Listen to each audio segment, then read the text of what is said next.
La Biblia, hermanos, contiene 3 aplicaciones básicas. Eso tengan que tenerlo bien pendiente, hermanos. Para nosotros poder defender, hermanos, una doctrina conforme a la Biblia, tenemos que tener consciente que la Biblia contiene 3 aplicaciones básicas. ¿Cuáles son? Histórico. Oiga, bien. ¿Cuál otro, hermanos? Teológico. 1, histórica. La 2, Teológico. teológico. O también doctrinal o permanente. Bien. La 3, ¿cuál es? Devocional. Devocional.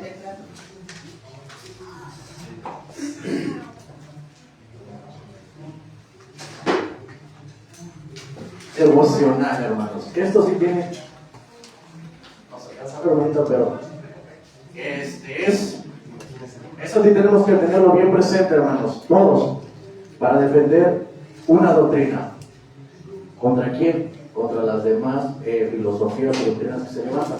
¿Por qué? Porque ya vimos, hermanos, que hay muchas denominaciones o muchas corrientes que te van a decir, por ejemplo, los metodistas no creen en el milenio literalmente. Ellos creen que ya estamos viviendo en este tiempo el milenio. ¿Y tú cómo lo vas a demostrar? Tú les vas a decir, a ver, muéstrame un versículo bíblico y ellos te van a sacar el versículo. Y si está en la Biblia, hermano. Y si tú no sabes, vas a decir, no, pues sí es cierto. Pero nosotros ya lo sabemos, hermanos. La Biblia contiene 3 aplicaciones básicas: histórica, teológico doctrinal, que también es doctrina permanente, o profecía, que tiene doble función, y lo devocional, hermanos. Lo devocional, hermanos, es cuando cómo lo aplicamos nosotros lo que pasó en la historia, ¿sí? Hoy en día.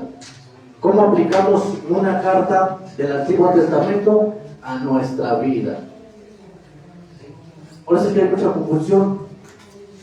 Muchos desconocen esto y quieren aplicarlo del Antiguo Testamento a la iglesia de una manera directa, atajante.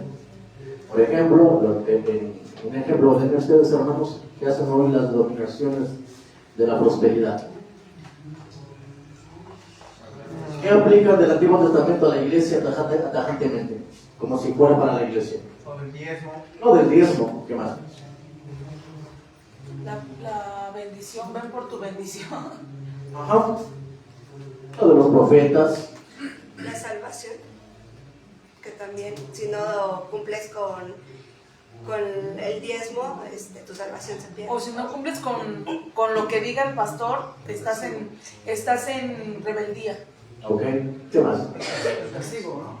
El castigo. Castigo, sigamos ahorita. La ley. La ley, ¿qué más? La exhortación no la dice. Bueno, la exhortación es la Biblia lo habla a lo largo, tanto en el Antiguo como en el Nuevo. Nos manda que debemos exhortarnos en amor. Esas son las partes a diario que vivimos. ¿Qué otras más? Aparte de la ley.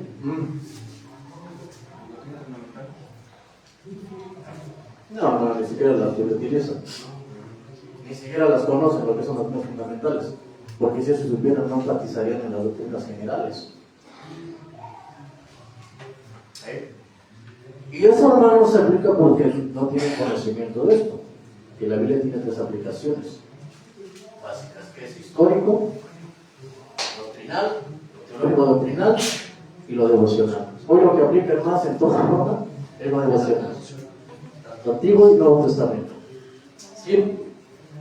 Bien, mis amados hermanos. Entonces eso tienen que tenerlo muy presente, que la Biblia tiene 3 aplicaciones básicas: histórico, teológico doctrinal y devocional. ¿Bien?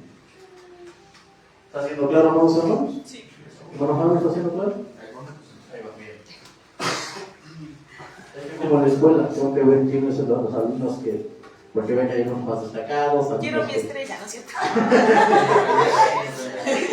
No, todos estamos. A mí no me parece unas estrellitas. Para ponérselos ahorita a los hermanos. Bien. Bien, mis amados hermanos.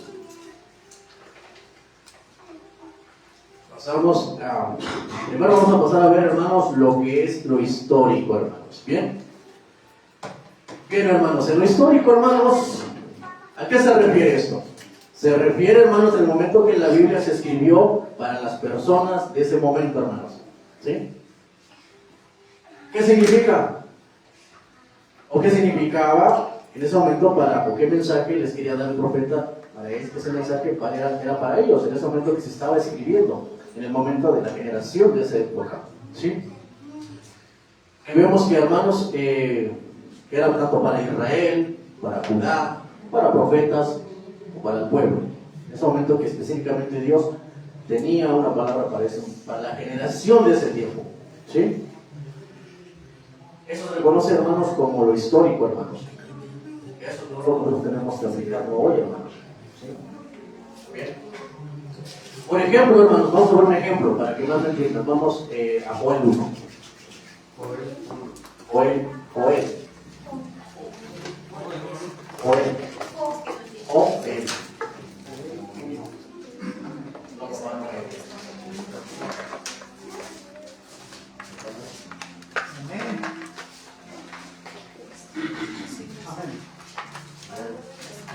¿Ya lo tienen los hermanos? 1. Capítulo 1, hermanos. ¿Cuántos versículos traen? 3. Versículo 20. Le voy a pedir Capítulo. 4 hermanos 20. que le den lectura, 5 por cada uno. Amén. Amén. ¿Sí traigo stickers?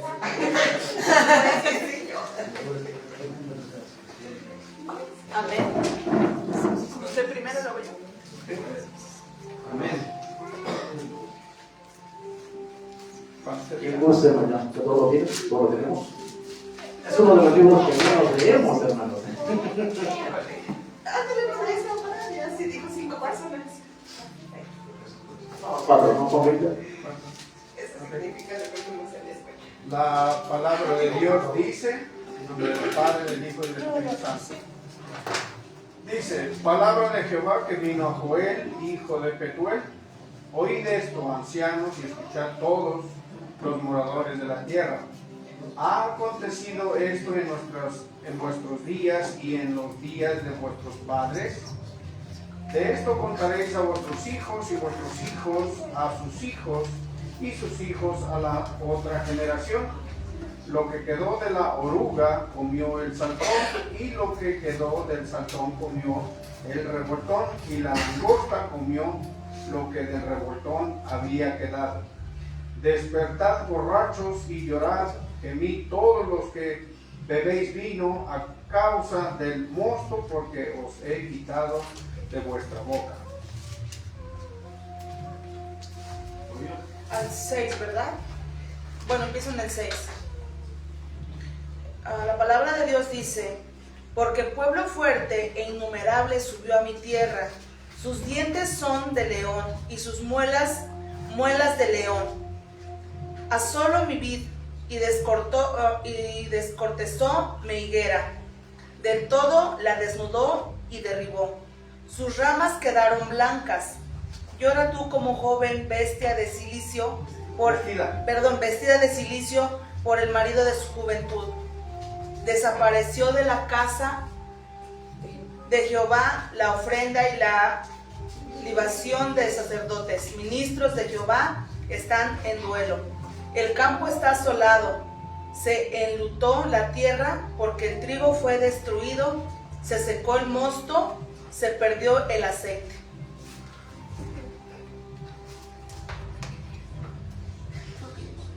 Confundíos labradores en mis viñedos por el trigo y la cebada, porque se perdió la mies del campo. La vid está seca y pereció la higuera, el granado también, la palmera y el manzano. Todos los árboles del campo se secaron, por lo cual se extinguió el gozo de los hijos de los hombres.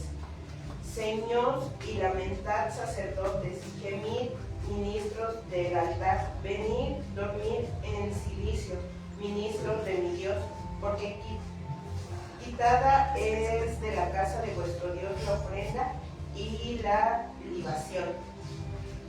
Clamad ayuno. Proclamad ayuno, gracias. Convocad a asamblea, congregad a los ancianos y a todos los moradores de la tierra en la casa de Jehová vuestro Dios, y clamad a Jehová. Hay el día que cercano, porque cercano está el día de Jehová, y vendrá como destrucción por el Todopoderoso. La palabra del Señor dice: no fue arrebatado el alimento de delante de nuestros ojos, la alegría y el placer de la casa de nuestro Dios. El grano se pudrió debajo de los terrones, los graneros fueron asolados, los alfolíes destruidos porque se secó el trigo. ¿Cómo gimieron las bestias cuando turbados anduvieron los atos de los bueyes, porque no tuvieron pastos? También fueron asolados los rebaños de las ovejas. A ti, oh Jehová, clamaré, porque fuego consumió los pastos del desierto y llama abrazó todos los árboles del campo. Las bestias del campo bramarán también a ti, porque se secaron los arroyos de las aguas y fuego consumió las praderas del desierto. Amén. Bien.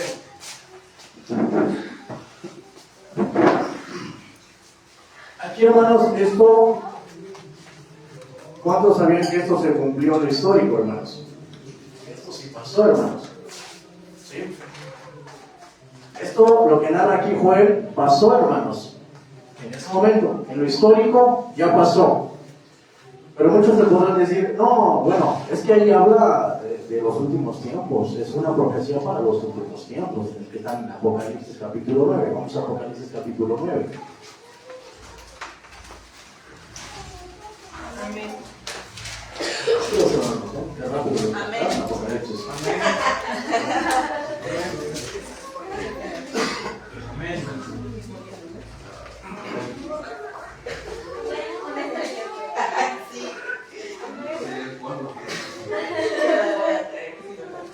Vamos a leer desde el 5 al 10, hermanos. ¿Quién gusta darle lectura? La palabra de Dios dice: y les fue dado que no los matasen, sino que los atormentasen 5 meses.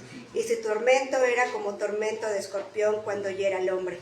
Y en aquellos días de hombres buscarán la muerte, pero no la hallarán, y asistirán y ansiarán morir, pero la muerte huirán de ellos. El aspecto de las langostas era semejante a caballos preparados para la guerra.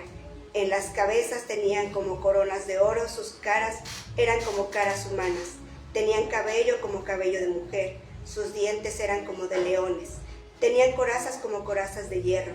El ruido de sus alas era como el estruendo de muchos carros, de caballos corriendo a la batalla. Tenían colas como de escorpiones y también aguijones, y en sus colas tenían poder para dañar a los hombres durante 5 meses. Hasta el 10, ¿no? Hasta ahí. Amén. Ahora si empezamos en el 3, dice lo mismo. Luego del humo bajaron langostas a la tierra, que recibieron un poder como de los escorpiones. Se les dijo que no dañaran el pasto, ni las plantas, ni los árboles, sino a la gente que no tuviera la señal de Dios en sus frentes, hermanos. Muchos pueden decir, o muchos te dirán como los metodistas, es que eso ya pasó en la historia. ¿Sí? O muchos dirán, esa es una profecía de los últimos tiempos. Cuando porque aquí está hablando de la gran tribulación, hermanos, ¿eh? Cuando el Señor va a desatar su ira sobre el mundo para todos aquellos hermanos que no recibieron la verdad. ¿Quiénes son los que no recibieron la verdad, hermanos? Los que no recibieron a Cristo. Los que no recibieron a Cristo. La primera carta de Juan dice que este mandamiento les doy, hermanos, o esta es la voluntad de Dios, que acepten a su Hijo Jesucristo. La carta de Juan nos dice eso, que aceptemos a su Hijo, a la verdad. El hombre se va a condenar, hermanos, por no aceptar a Cristo.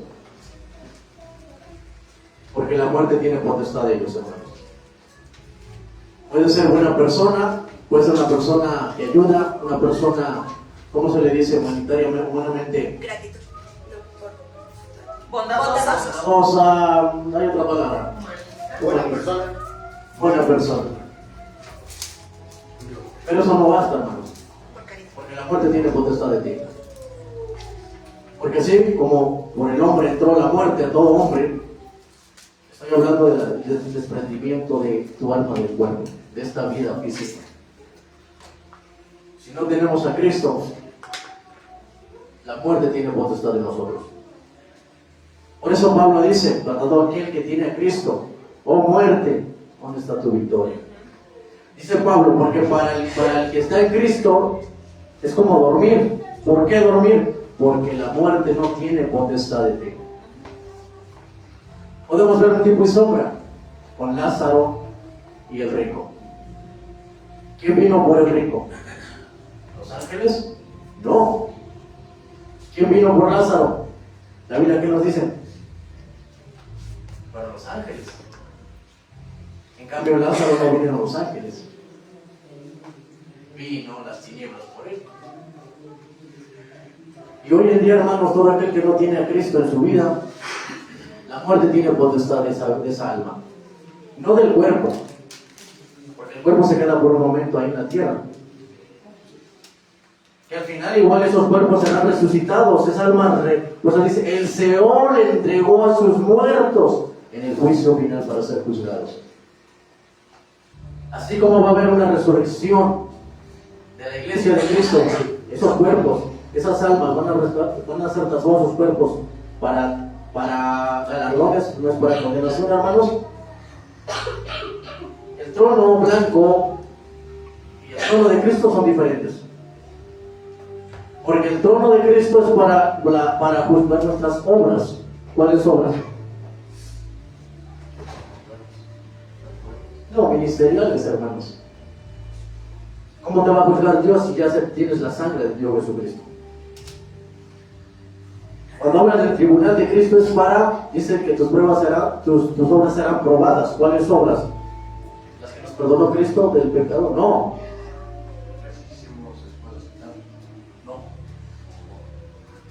No. Tus obras ministeriales. ¿Cómo usaste la palabra de Dios? ¿Cómo ejerciste tu ministerio? Ahí no vas a ser juzgado porque Dios ya te perdonó, hermano. Si nosotros en Cristo tenemos todavía, por ahí andamos pecando, no pierdas tu salvación. Dios va a tratar contigo. ¿Puede, por favor, discúlpame, Sí. ¿puede repetirlo otra vez? O sea, por favor, esa parte. ¿Cuál, hermano? La parte donde dice usted que vamos a estar en el tribunal y que por nuestras obras ministeriales, para que me quede más claro. Ok. Todos tenemos, cuando estamos en Cristo, tenemos un llamado. Sí. Nosotros los predicadores, todos hermanos, van a ser probadas esas obras ministeriales. ¿Cómo usamos la palabra? Por eso dice la Biblia ahí en primera, segunda Corintios 3, algo así.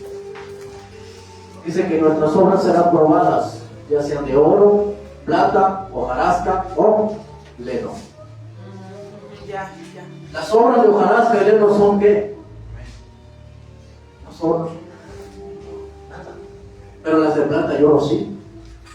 Ahí serán juzgadas nuestras obras, pero se habla de una forma ministerial, no de una forma soteriológica.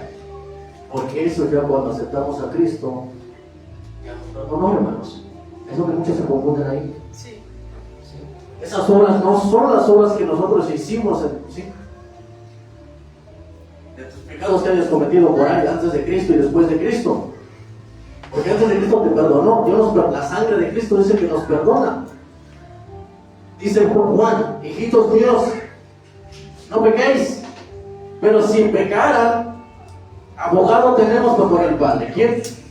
A Jesucristo el justo, nuestro abogado. Y la sangre del Hijo nos limpia de pecado. La sangre de Cristo solamente sirve para limpiar nuestro pecado, no para andarlo ungiendo en nuestra casa y todo eso. No, no nada molestoso, no. La sangre de Cristo es exclusivamente para lavar nuestros pecados. Es permanente, hermanos, ¿sí? Ese permanente igual no está sujeto al tiempo, hermanos. Cada que pecamos nosotros vamos y nos ponemos a cuentas con Dios y la sangre del Hijo nos limpia de pecado. Para eso, porque hay muchos cristianos que usan la sangre de Cristo para andar, pues necesitan andar ungiendo sus casas, su carro y tanta cosa, a sus hijos.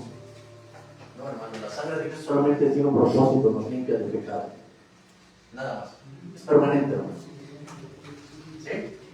Entonces, esas obras por las que nos va a juzgar ante el tribunal de Cristo no son por esas obras, sino por las obras como usamos la palabra. ¿Cómo ejercimos nuestro llamado, nuestro ministerio? Todos, para haber sido tu ministerio, ¿cómo lo usaste? ¿De buena forma, de buena manera?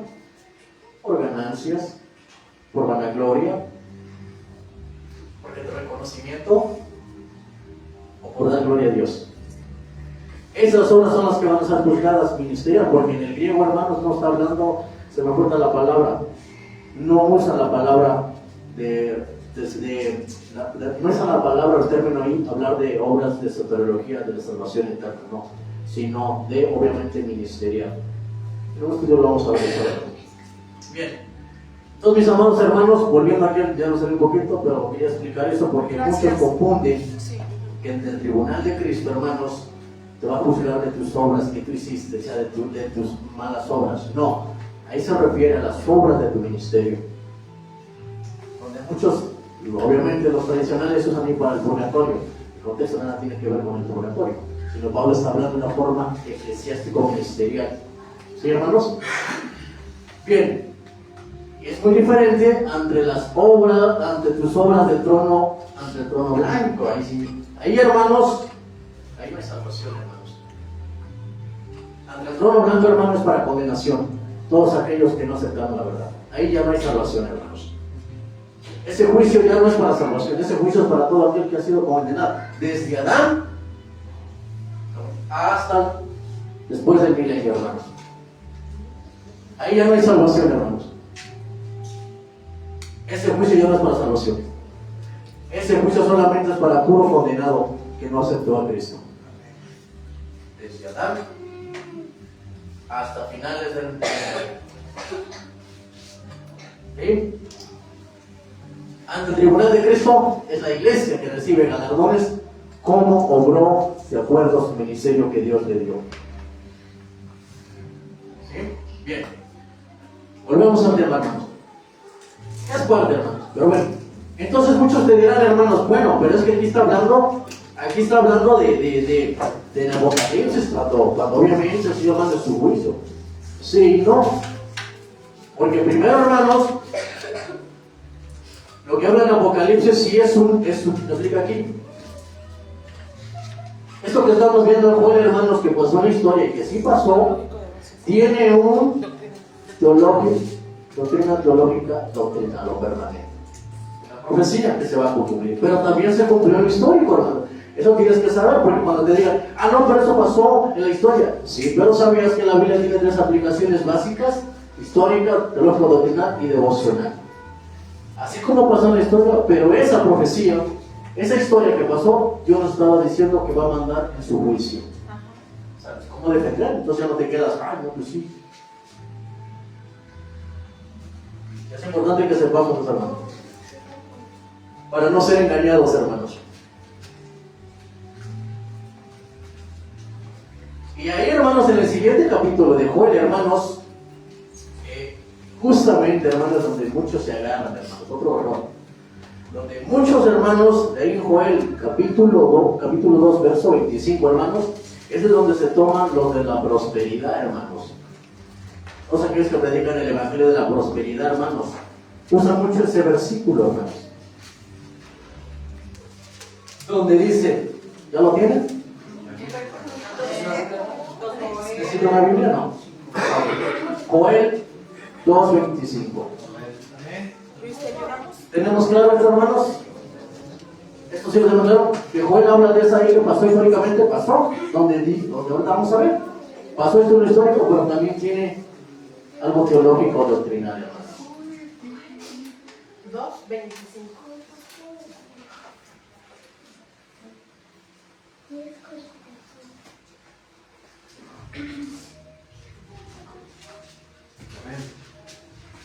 ¿Lo tenemos? Ya.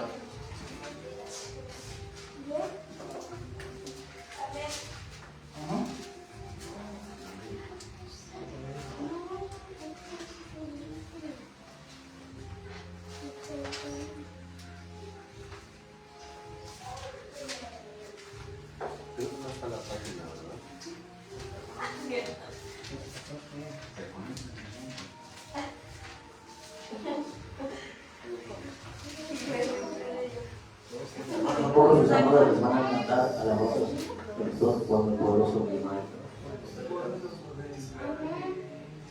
Cuando usted está en una zona con su mamá, lo que es aquí, Joel 2, ¿qué? Joel 2:25.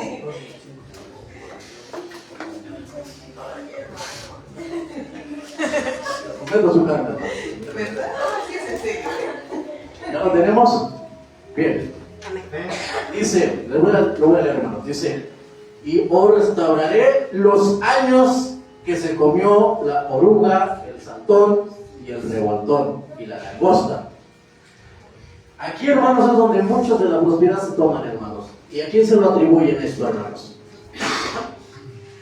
Al enemigo. Al enemigo, al diablo, ¿no?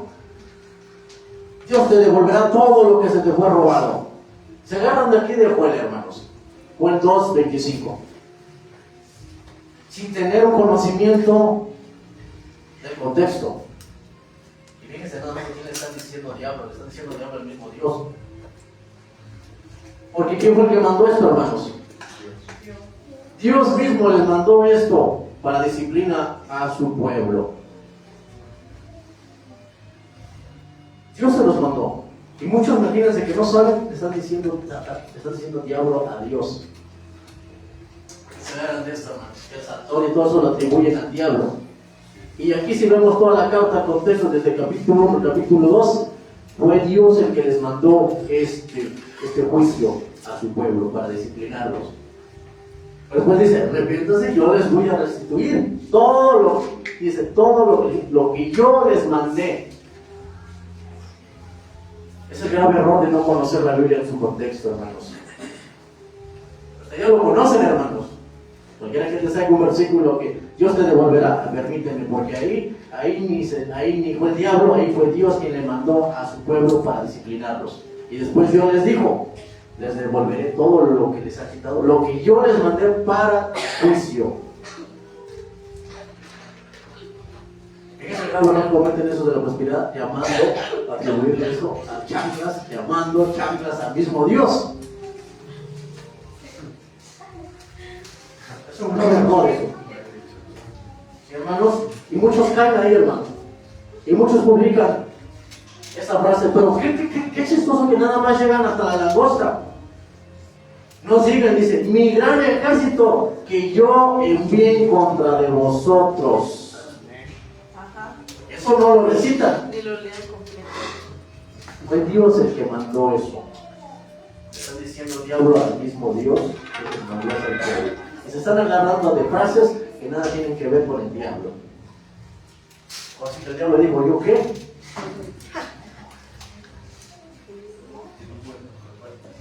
Exactamente, si no puedes, no falta conmigo. Hay mucho desconocimiento, hermanos, ¿sí? Entonces, esto, hermanos, que pasó históricamente, pasó probablemente un juicio que Dios mandó con su pueblo. Pero esto también, hermanos, lo que vemos en Joel tiene algo teológico doctrinal que se va a cumplir en lo que vimos en Apocalipsis capítulo 9, hermanos.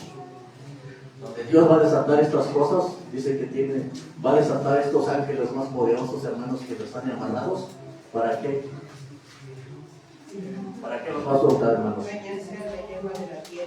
Para hacer daño a la gente. Dicen, ay, ¿cómo puede ser que Dios? Fíjense el amor de Dios, hermanos. ¿Para qué? Porque a través, muchos ven como la la ira de Dios como una maldición, pero fíjense el amor de Dios que tiene para que se arrepientan. Todos aquellos que no aceptaron la verdad, fíjense lo que para que se arrepientan. ¿Para qué? Para que el hombre en el juicio del trono blanco no tenga ninguna excusa y decir, Señor, yo no supe de ti. Todo aquel que va a ser condenado ante el trono blanco, porque ya es por la condenación, es condenación, hermanos, es por responsabilidad del hombre. No es porque Dios haya querido así. Si el hombre se condena, es por su propia voluntad. ¿Sí? Por eso dice Juan, esta es la voluntad del Padre. Acepten a su Hijo Jesucristo. Amén. Esa es la voluntad del Padre. Es lo que decíamos, hermano, lo que usted nos enseñaba. O sea, estamos en un periodo que es tan sencillo, solamente es Hermanos, estamos diciendo que estamos en un periodo, hermanos, de vida y fe, hermanos. Sí. Porque nada más es creer en el nombre del Señor Jesucristo. Pero muchos no es difícil que sea posible, sino que muchos no lo creen, hermanos. Muchos no lo quieren. No quieren entender que así de fácil. No es que sí, pero tengo que hacer obras. No, las obras las vamos a hacer por consecuencia de que hemos sido salvos. Porque el Señor nos capacita, hermanos. Que tú hagas obras, hermano, no te salva. Te salva que tengas a su Hijo Jesucristo. Que permanezcas en la doctrina del Hijo, porque Él es el que va a ir transformando tu vida. Por eso el hermano dijo hace rato, este es un hospital, hermano, donde estamos siendo restaurados. Donde Dios nos va llevando, siendo restaurados.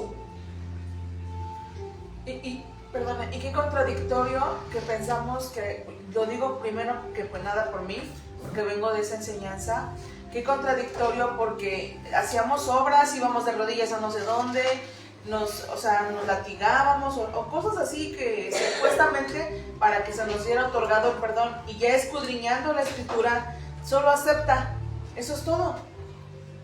Acepta a Cristo, claro. Acepta al Señor como tu Salvador y Él te va capacitando, te descapacita para irnos transformando. Por eso, por medio de la palabra y del Espíritu, vamos siendo cambiados. Es un proceso. Pero eso lo hace el Señor, no lo somos nosotros. Nosotros, Pablo, ¿qué hacía? Reconocía su bajeza, decía, si de algo tengo que gloriarme, es de mis debilidades. Porque en mi debilidad se perfecciona el Señor. Entonces nosotros estamos en esa gracia tan privilegiada que solamente acepta a Jesucristo. Todo lo demás dice la carta, las cartas que son para la iglesia, que son filipenses, dice, el que inició la buena obra en vosotros, la va a perfeccionar, ¿no? Dice, yo la inicio y ustedes termínenla con buenas obras. Las obras dice que Dios ya las preparó de antemano para que andemos en ellas. Esas obras nosotros las hacemos porque es consecuencia del nuevo nacimiento. Por eso aquel que es nacido no anda buscando hacer obras que lo que se ha visto. O sea, dicen, como en los evangelios, lo que hace tu mano no busca vanagloria, porque esas te nacen porque ya Dios las preparó de antemano. No las haces para ser salvo, las haces porque ya eres salvo.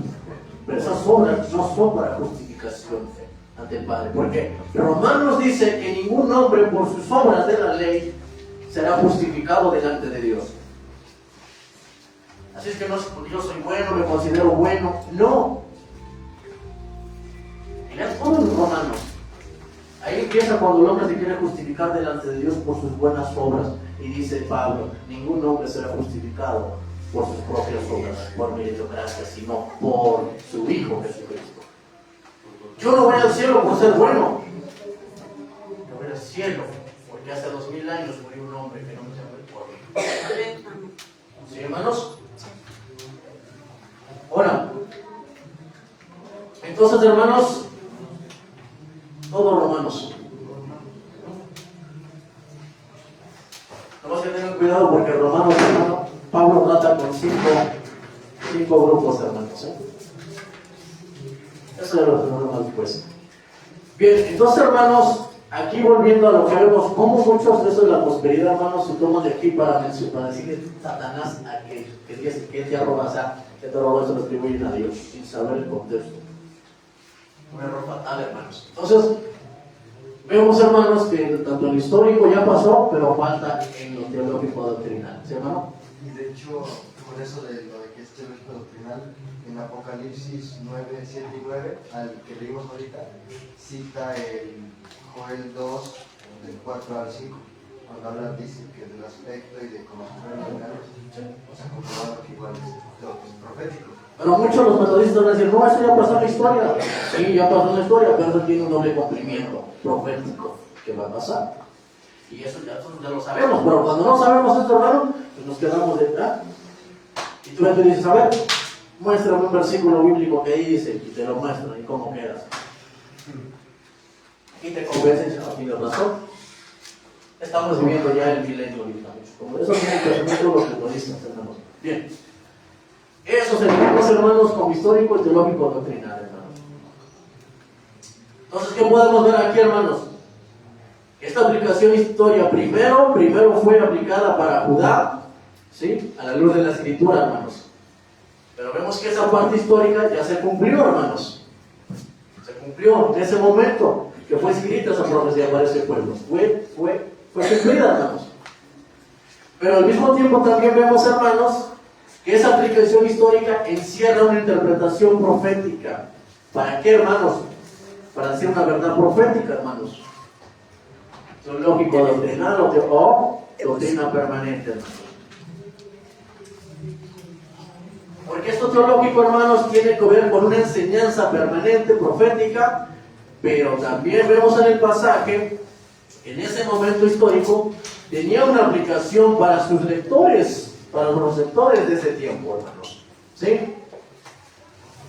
Pero a su vez esa verdad se enlaza con el resto de la Biblia, hermanos, para formar una teología, hermanos. Por eso es que la Biblia tenemos que conocer, hermanos, en su panorama general, hermanos. No podemos hacer una doctrina basada en un solo versículo, hermanos, sino en su conjunto general, hermanos. ¿Sí? Entonces vemos que esa enlaza al resto de la Biblia para una teología, hermanos, que nos enseña de que Joel se enlaza, hermanos, por ejemplo, con el resto de la Biblia para decirnos que Dios está diciendo que va a haber un tiempo de tribulación, de angustia, hermanos, que se va a derramar sobre el mundo con las plagas que vimos en Apocalipsis, hermanos. Donde dice que la ira de Dios va a venir, hermanos, para todos aquellos que no aceptaron a la verdad, hermanos.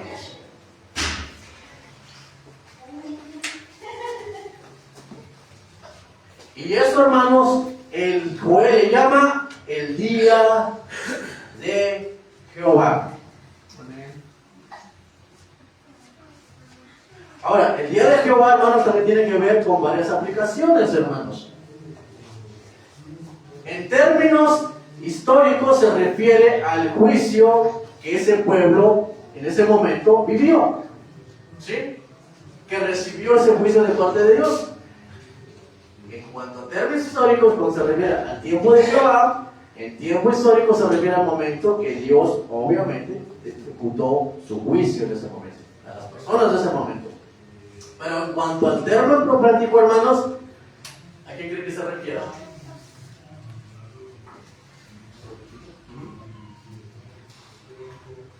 El día de Jehová, en cuanto a términos históricos, se refiere al juicio que Dios decretó en ese momento para esa generación. Pero en cuanto a término profético o teológico doctrinal, hermanos, se refiere a la venida de Cristo, hermanos. ¿Sí? ¿Está siendo claro? Cuando habla del día de Jehová, en términos históricos se refiere al juicio que en ese momento Dios ejecutó. Pero el día de Jehová, en términos teológico doctrinal, se refiere a la venida de Cristo. ¿Pero la primera o la segunda? ¿Mande? ¿A la primera o a la segunda? A la segunda. La segunda venida, recuerden, hermanos, que no es cuando el Señor ya venga a destruir a quien va a Jesucristo, no. La segunda venida de Jesucristo, la venida de Jesucristo inicia desde que Él viene por su iglesia, hermanos. Muchos lo ven como un solo evento de que viene por la segunda venida cuando dice que todo ojo lo verá. Es parte de la segunda. Eso es parte de cuando Él vino por su iglesia, lo que habla en Tesalonicenses. Dice que Él les vendrá, no tocará tierra, sino que estará en las nubes, donde a nosotros nos encontrará, donde nuestros cuerpos serán transformados. Todo aquel que esto para acá. ¿Sí? Donde resucitaremos para que nuestros cuerpos sean glorificados, si es que estamos vivos, hermano. Si no, pues ya estamos ahí durmiendo el cuerpo, hermano. Ahora, dices, bueno, si ya nuestra alma está ya con el Señor, ¿para qué nos va a traer otra vez? Y para la glorificación del cuerpo, hermanos, porque Jesús no nos compró solamente en el alma, sino también en el cuerpo. Por eso Pablo dice que prestéis vuestros cuerpos en sacrificio vivo. Y otra parte de las cartas que son para la iglesia, que siempre son para la iglesia, dice que Dios santifique tanto en cuerpo, alma y espíritu. Todo el que muere en Cristo, hermanos, el cuerpo va a la tierra, pero el alma va a la presencia del Señor. Amén, amén. Y cuando el Señor venga por su iglesia, esas almas volverán a tomar esos cuerpos por ya glorificados, hermanos. Y los que estén vivos en Cristo Jesús serán transformados, hermanos. Eso lo podemos ver en las cartas a los Corintios, Tesalonicenses, hermanos. Eso se llama, hermanos, lo que muchos menosprecian, que se llama como arrebatamiento, rapto, como se lo conozca. Donde muchos están en contra del arrebatamiento porque dicen que como Dios viene en un rapto secreto. El rapto no es secreto, hermanos. La Biblia lo especifica en su buen contexto.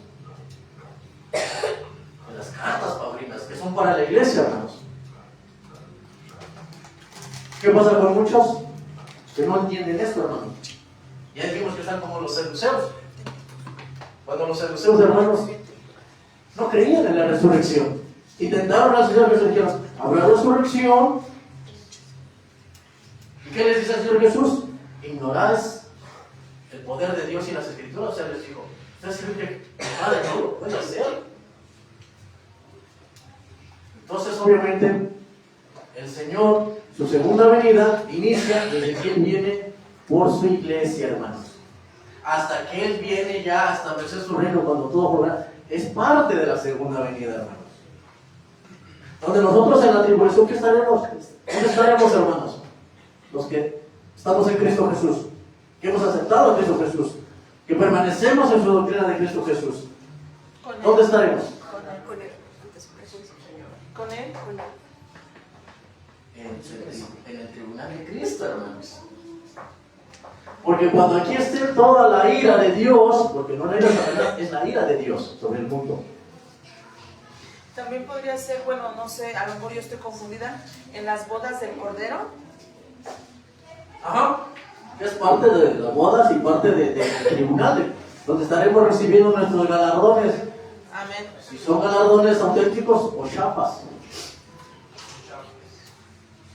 O nuestras tomas fueron de leno o de hojarasca, o fueron de plata, o fueron de oro. Hay una pregunta muy constante que yo recibo de personas allegadas a mí. Ajá. Creo tenerla yo clara, pero me gustaría que usted nos la aclarara aquí. Sí, bueno, dale. Me han preguntado personas que han recibido a Cristo y que ya están en la palabra y en este camino, pero me dicen, ¿y qué pasa con mi familiar, mi mamá, mi tío, mi etcétera, que murió y no recibió? Tampoco le predicaron, o sea, nunca estuvo en los caminos, no lo recibió. ¿Qué va a pasar entonces con esas personas que ya están? Sí, digo, yo lo siento que yo lo tengo claro, pero me gustaría que lo comentara. Dios nos ha dado una conciencia, hermano. Por eso Romanos dice que Dios ha preparado todos los de su habitación para que le busquen. Dios nos ha dado una conciencia. Dios nos ha dado una conciencia. El hombre no está incapacitado para buscar a Dios. Y todo Dios, desde Adán, siempre ha preparado los tiempos, lo que se llama dispensaciones, tiempos, para que el hombre busque a Dios. El hombre no tiene justificación, hermanos.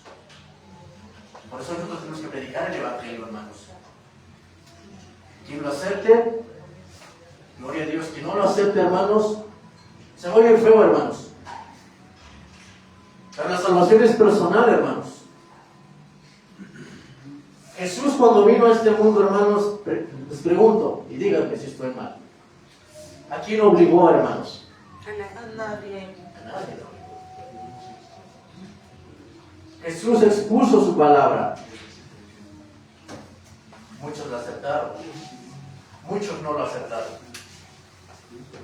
Pero si no tuvieron quien les enseñara, por ejemplo, hablo en particular, mis abuelos pues no conocieron nada evangélico, solo lo tradicional, que es la infiel que conocemos. Ellos entregarán cuentas porque no les enseñaron, hermanos. Ah, ok. Porque siempre Dios, siempre, el hombre no está incapacitado para buscar. Recuerdan, hermanos, cuando Jesús lo seguía mucha gente, y solamente algunos pocos después se fueron. Muchas personas no quieren, hermanos. Muchas cosas no son porque lo que Dios les dé. Pero el hombre nos dio una conciencia para buscar a Dios. Porque Dios nos prepara de antemano. Por eso dice que el Espíritu Santo, hermanos, Él es el que nos redarguye de pecado. Y no solamente a los que ya estamos en Cristo, sino todo aquel del mundo. Sí. Porque el Espíritu, por eso, desde tiempo siempre se ha predicado al Señor. En la ley se predicaba un evangelio conforme a la ley. Hoy se predica el evangelio de la gracia. En la tribulación, hermanos, se va a predicar el evangelio del reino. Donde siempre Dios ha levantado, siempre. Dios siempre, en todas las etapas de la vida, de todo, siempre Dios ha puesto los medios para que el hombre busque a Dios. La siguiente pregunta me lleva, entonces, en el tribunal, ¿ellos serán juzgados por sus obras? No, ahí no va. El tribunal de Cristo solamente es para los creyentes en Cristo. Ajá, pero el juicio para ellos, ¿Para quiénes? para quien no recibió a Cristo. Ese es el trono blanco, hermanos. Ajá. Ese es otro juicio ya. Ese juicio, hermanos, no es para salvación, hermanos. Ahí no es para que el Señor, ese juicio, hermanos, es para todo aquel que no aceptó a Cristo, hermanos. Ese juicio que tenemos ante el gran trono blanco. Por eso dice que el Hades entregó a sus muertos, el mar entregó a sus muertos. Todos se entregaron a los muertos. ¿Para qué? Para ser juzgados conforme a lo que hicieron. Ah, ok. Ajá. Ese juicio ya no es para salvación. Ese juicio no es para salvación, hermano. Ese juicio desde Adán, todas las generaciones que no aceptaron al que debería de venir, porque en el Antiguo Testamento no fue por obras, fue por la fe del que debería de venir. Hoy nosotros es por la fe del que vino. Y en la tribulación es por la fe del que vino. Y bueno, ahí van a tener al mismo Señor presente en Jerusalén, hermanos. Y aún así, la gente va a querer aceptarlo. Muchos se van a rebelar. Entonces, siempre Dios ha provisto su gracia. Desde Adán siempre ha provisto su gracia. No le dijo a Caín, si hicieras el bien, ¿serías qué? Exaltado. Sí, Pero Caín decidió desobedecer. sí, es cierto. No tiene justificación. El hombre no se condena porque Dios quiera condenar. El hombre se va a condenar porque decidió, por su voluntad, porque tiene voluntad propia, hermano. Sí, de hacer lo bueno o lo malo, eso es cierto. Totalmente cierto. Por eso muchos en el movimiento cristiano dicen que no, Dios predestinó a antemano un grupo para ser salvos y que al resto no le dio la oportunidad de ser salvos. ¿Cómo Dios va a condenar a ti que no te da la oportunidad? Si yo mismo te la quité, ¿cómo te voy a juzgar? Sí, no. Es incoherente esa doctrina, es errónea. Por eso dice que Dios va a juzgar conforme a su evangelio en el día final, entre el trono blanco. Ante ese juicio donde todos aquellos que no aceptaron a Cristo serán condenados. No porque Dios sea malo, porque Dios sus mismas obras. Ahí se habla de soterología, hermanos. En cuanto a la salvación eterna. Ahí se habla de ese término soterológico que tiene que ver con la salvación de tu alma. Pero ahí en Corintios no está hablando de la salvación de tu alma, sino de tus obras ministeriales que Dios te entregó. ¿Y cómo puedo saberlo? Puedes leer todo Corintios desde el capítulo 1, hermanos, hasta el capítulo 13, vamos a ver de lo que el autor está hablando. Él nunca está hablando de obras de la forma de su alma, soteriológicamente, sino está hablando en términos, en términos eclesiásticos, hermanos. Porque de hecho la palabra que se usa ahí, en griego, hermanos, no está hablando de forma soteriológica, hermanos, sino ministerial, hermanos. Bien. Entonces, hermanos, vemos que eso que vimos, hermanos, tiene un término que se va a cumplir, y que el día del Señor, en términos históricos, hermanos, se refiere al juicio que Dios decretó en ese momento, que tuvo ese, que lo vemos aquí, Joel, que vino ese juicio para su pueblo, para ser disciplinados, hermanos. ¿Sí? En cuanto a término teológico, hermanos, se refiere a la venida de Cristo, hermanos. Eso es en cuanto al término teológico, hermanos. Que vemos que también se tiene una aplicación y se enlaza con una doctrina de toda la Biblia, hermanos. Pero a su vez tiene una aplicación también, hermanos, devocional, hermanos. Denme tiempo, hermanos. Hoy terminamos. Esto, hermanos, en lo histórico muchas veces también va a tener un término doctrinal, pero también tenemos un término devocional. ¿Y a qué nos referimos con un término devocional, hermanos? Aquí estamos hablando, hermanos, de lo personal, de cómo yo esto lo voy a aplicar a mi vida, hermanos. Esto se le llama aplicación práctica, hermanos, del diario vivir. Y esto se refiere a que es lo que me enseña a mí esto, hermanos, lo que acabamos de ver, para mi presente, para mí hoy. ¿Qué me enseña esto histórico, hermanos? Esta doctrina histórica, ¿qué me enseña a mí en este tiempo? Como persona. ¿Qué es lo que yo debo hacer? ¿Qué debo cambiar, hermanos?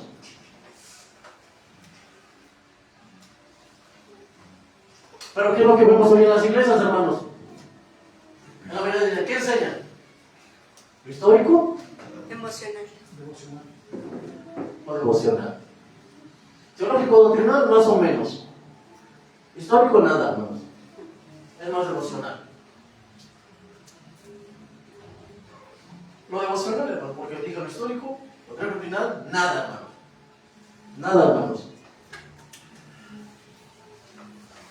Algunas cosas en lo teológico. Pero hoy lo que las iglesias más aplican, hermanos, mucho más es el término devocional, tomando un verso de por aquí, otro verso de por allá, hermanos, y pura aplicación a la vida cotidiana, hermanos, y un desconocimiento todo lo demás. Por eso es que hoy en las iglesias, hermanos, las agarran desprevenidas, hermanos. ¿Ya por qué, hermanos? Porque no hay una preparación de esto, no hay un conocimiento de esto, hermanos. ¿Y qué pasa, hermanos? Cuando viene una secta, hermanos, ¿qué pasa? Saben más de ese pasaje de la Biblia que tú. ¿Y qué pasa? Te convencen y te vas con ellos, hermanos. Y empiezas a aplicar, empiezas a vivir en unas cosas que son realmente no por la gracia de Dios, sino obviamente por obras, hermanos. Y estás caminando, obviamente, en una doctrina errónea. Por eso me dice, yo fui protestante y me regresé a ella tarde porque encontré la verdad. No, es que nunca fuiste, nunca te enseñaron. Porque como no vienes excluido, no abandonas a Cristo. Amén. Por eso es importante el crecimiento de los creyentes, el conocimiento que les den esto, ¿no? ¿Por qué, Señor? Porque si no enseñamos puro devocional. Sinceramente, hermanos, ¿conocían esto, hermanos? No. Ya lo van conociendo, hermanos. Ya no nos engañan tan fácil, hermanos. Esto quiere decir que cuando leamos una de las cartas o un libro, tenemos que leerlo desde 3 puntos, ¿no? Desde el histórico, o sea, desde lo histórico, después de ahí, desde lo teológico, doctrinal, y después al final devocional. Devocional, exactamente. O sea, así debería de leerse cada libro de la Biblia. Perfecto. Toda, hermana, la Biblia. Primero tienes que verla, y por eso la cuarta regla dice que tenemos que tener preciso el designio, el por qué se escribió ese libro, para quién o para qué, o por qué. Tenemos que conocer primero lo histórico, luego lo doctrinal.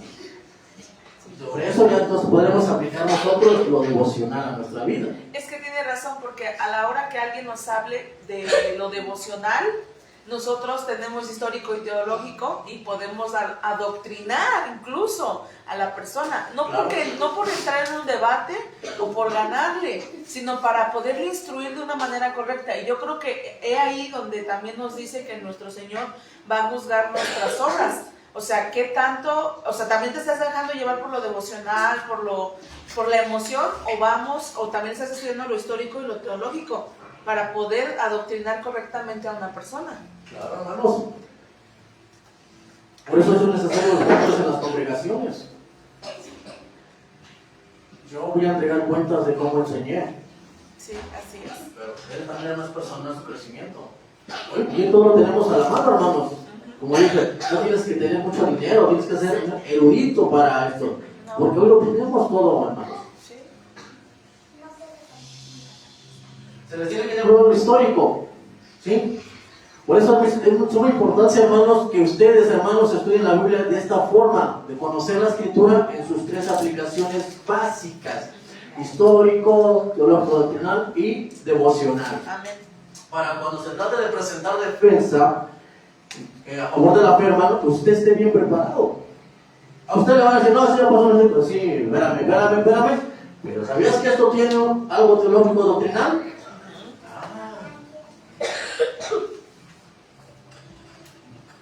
Y el ejemplo que nos dio es muy claro. O sea, hubo en ese momento, disciplina para estas personas, pero también en un contexto, bueno, en un teológico doctrinal, te habla de la venida de nuestro Señor, y en la tercera, cómo aplicarlo nosotros en nuestra vida. Bueno, vamos a ver cómo vamos a aplicarlo. Ahora, ¿cómo podemos saber esto, hermanos? ¿O cómo descubrimos esto, hermanos? Obviamente, hermanos, comparar la Biblia con la Escritura. Por eso dije, hermano, es preciso que ustedes conozcan a la Biblia en su forma panorámica, hermanos. Yo les recomiendo, hermanos, que ustedes la Biblia la estudien de corrido. Yo no me refiero a corridos, hermanos.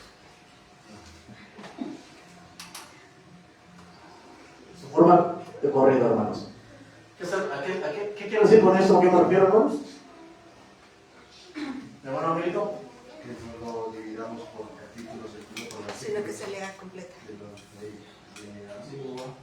De corrido, como un libro. ¿Por qué? Porque usted lo que ve en Joel, hermanos, y luego ve, esto me está hablando de lo que vi en Joel. Ya, entonces esa enseñanza histórica tiene algo profético. Y así muchas más, hermanos. Y fíjese que acabo de encontrar otro detalle. En muchas iglesias le llaman así literal el devocional, que leas en un año la Biblia, y lo dividen la Biblia en partes, y tiene razón, o sea, entonces estamos en lo devocional. Pero sin entender lo histórico. Exacto. Ay, Ya lo hemos visto, hermanos, en la historia. Hermanos. Entonces es comparar la Biblia con la Biblia, hermanos. Por ejemplo, lo que acabamos de ver, hermanos. Por ejemplo, vamos a otro, hermanos. Osea, el profeta Presa.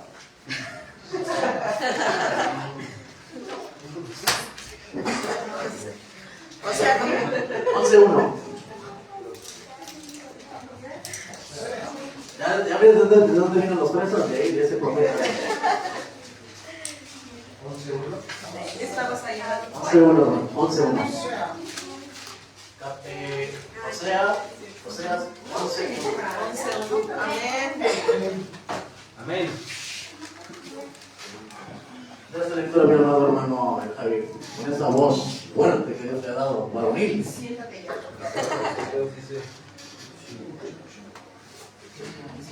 Amén.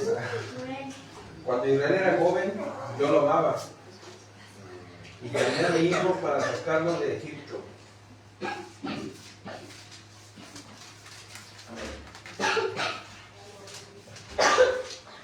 A ver, hermanos, históricamente aquí se está refiriendo.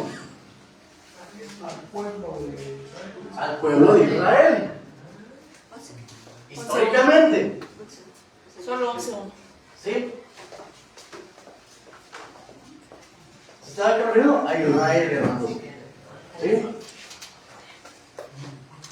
Pero también, hermanos, esto también hay algo teológico doctrinal, hermanos.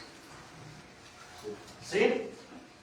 Ahí cuando vemos realmente, eso vemos literal, históricamente sabemos que se refiere a Israel. Pero hermanos, ahí también tiene una doctrina teológica doctrinal que se refiere a Cristo, hermanos. ¿Sí?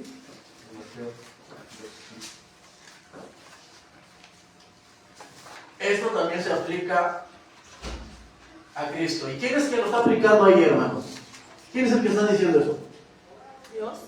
Dios, no es el profeta, ni es cualquier otro personaje de la Biblia, es Dios mismo. ¿Quién está aplicando esto a quién? A Cristo, hermanos, su Hijo, hermanos. Esta profecía, hermanos, es revelada en los evangelios, donde el mismo Dios inspira al evangelista, hermanos, para que el evangelista dijera: aquí, hermanos, que se está cumpliendo la profecía que vemos ahí en Oseas 11:1, hermanos, sobre su Hijo Jesucristo, donde dice, ¿qué dice, hermano Javi? ¿Lo acabo de leer? Cuando Israel era muchacho, yo lo amé, y de Egipto llamé a mi hijo. Históricamente está hablando del pueblo de Israel, pero teológicamente Dios quiere darnos una enseñanza teológica que se está refiriendo a su Hijo, el mensaje de su Hijo. Y eso lo podemos ver, hermanos, en Mateo capítulo 2:15. Espérenme. Ay. Amén. ¿Qué dice, hermanos? ¿Quién le quiere dar lectura más, hermanos? La palabra de Dios dice: y estuvo allá hasta la muerte de Herodes, para que se cumpliese lo que dijo el Señor por medio del profeta, cuando dijo: de Egipto llamé a mi hijo. Sí es cierto.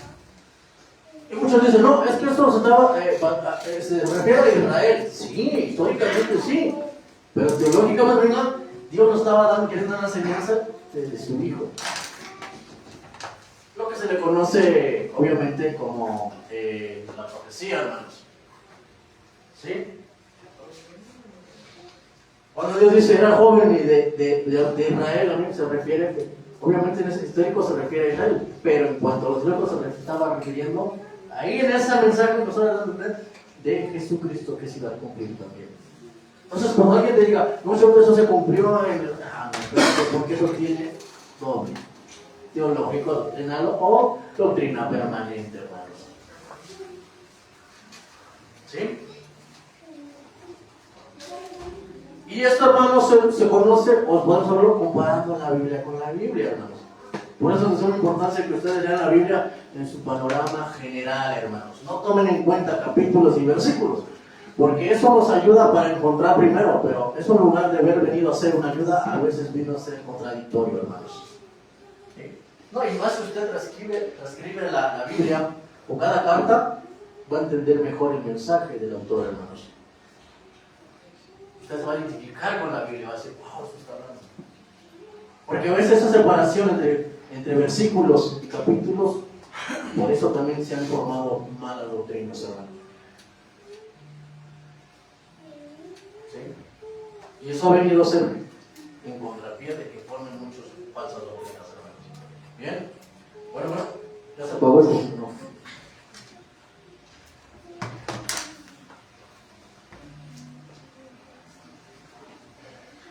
Y así, hermanos, debemos tomar todos los pasajes de la Biblia. Cuando una frase yo no entienda, primero tengo que leer todo el contexto, toda la carta, y si no tengo que apuntar y tengo que irme a ver, ¿a qué se refiere esto? Lo voy a ver histórico, hermanos, y te va a salir todo. ¿Hermana? Pregunta, por ejemplo, en este particular, ¿tiene devocional?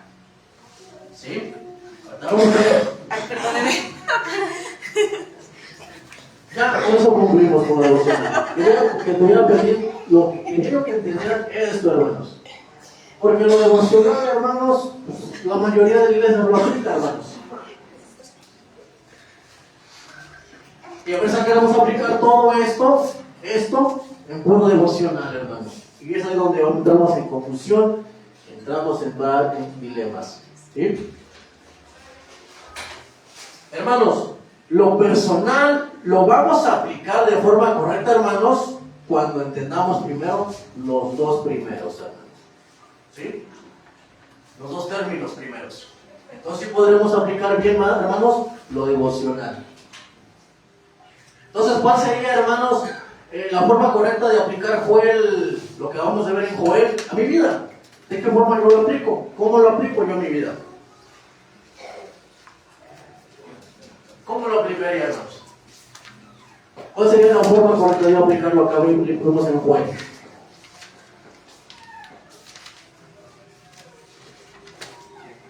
Que por medio de eso Dios me está advirtiendo, hermanos, que debo anunciar su mensaje. Debo anunciar el mensaje del Evangelio, incluyendo la ira que va a venir. La ira de Dios. Pero también debo, hermanos, ¿qué debo? Debo también anunciar la misericordia de Dios, hermanos. Entonces, hermanos, si no me va a mandar Dios las langostas a mi vida. No, hermano.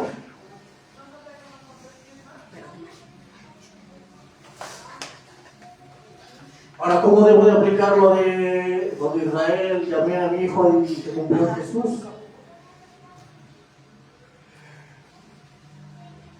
¿Cómo lo aplicaría? Si aquí en Joel veo que debo anunciar su mensaje, debo anunciar su evangelio, de la ira que vendrá a este mundo, de hacerles ver lo que vendrá, pero también debo predicar, ¿qué dice? Su misericordia de Dios. ¿Cuánto Dios hizo que mandó a su hijo para que tú no pases eso? No que mi vida va a venir de las langostas, como dicen, va a venir maldición. No, hermanos, los que estamos en Cristo ya no somos malditos. Que si no Dios me va a mandar esa langosta a mi vida. No. Pues como hijos de Dios, hermanos, en la carta a los Corintios es clara. ¿Qué pasa con un hijo de Dios cuando anda ahí medio desordenado? Pierde disciplina. Tiene disciplina de parte de Dios. Y cuando ya dice al Señor, tú no entiendes, hijo, vámonos. Pero dice, no, convence el Espíritu que dice, tú no te cumplas para ti, te voy a disciplinar, hijo. Sí. Te voy a mandar en cama, hijo. Sí. Para que madures. Y si ya no entiendes por completo, hijo, vámonos. ¿Por qué, hermanos?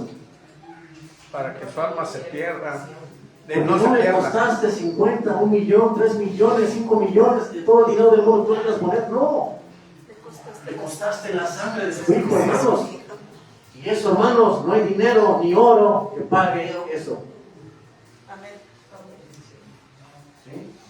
Por eso dice, vámonos, hijo. Pero ninguno se pierde, hermanos. Porque lo vemos a los Corintios, la carta de los Corintios. Si alguien que debería de perder la salvación, hubieran sido los Corintios, hermanos. Porque era la iglesia más inmadura, hermanos. La que más batalló Pablo con esa iglesia, hermanos. Y pregunto, ¿perdieron su salvación? No. Entonces, ¿cómo dicen que después pierden la salvación? Por hacer mal uso de los versículos. Porque estamos perdiendo, ellos habían sido los primeros que habían perdido su salvación, los Corintios. Ahora, toman un versículo de los Filipenses para hacer que tu salvación se pierde, cuando los Filipenses eran una iglesia ejemplar, madura. Entonces, ¿por qué pasa esto? Por hacer, ¿qué? Tomar mucha teología sistemática, hermanos. Caer en la exegesis, hermanos. ¿Sí, mis amados hermanos? Entonces, ¿cómo voy a aplicar esto de Joel a mi vida? Anunciando el mensaje, previniendo de la ira de Dios, pero también su misericordia de lo que Dios hizo, que mandó a su Hijo, para que tú lo aceptes. Para que no vivas eso, la condenación ante el trono blanco, hermanos, porque ahí sí ya no hay salvación, hermano. Si tú mueres sin aceptar a Cristo, dice que vas a qué? Al Hades, Seol, infierno, como se le conoce. En griego se le conoce como el Hades, en hebreo, Seol, y en latino, infierno. Pero eso no es todo, hermanos, porque ahí estás esperando el juicio ante el trono blanco. Dice que será echado Satanás a la muerte, el diablo al lago de fuego, que es la segunda muerte, donde ahí sí ya no hay esperanza. Esto es lo que debemos predicar. Es como yo lo debo aplicar a mi vida. Hermanos, espero, hermanos, que este estudio de la carta a los hebreos ya la entendamos mejor. ¿Sí? Ahora un estudio de los romanos también, hermano. Tan largo también la carta de los romanos. Porque a veces también pasa lo mismo. Aplicamos malos versículos ahí. Cuando Romanos, igual hermanos, Pablo trata ahí con cinco grupos. Judíos mesiánicos, judíos que no aceptan a Cristo, gentiles en Cristo y gentiles incrédulos, y también con el remanente. Muchos aplican el remanente, se lo aplican a la iglesia, hermanos. No, el remanente no es la iglesia, el remanente es el que Dios va a levantar por gracia de su pueblo Israel cuando la iglesia se vaya, para que ellos se encarguen de predicar el evangelio del reino, hermanos. La iglesia no es remanente, hermanos. La iglesia es aparte. No es Israel como muchos que la iglesia reemplazó a Israel. Hemos visto que se han levantado varias teologías. No, hermanos.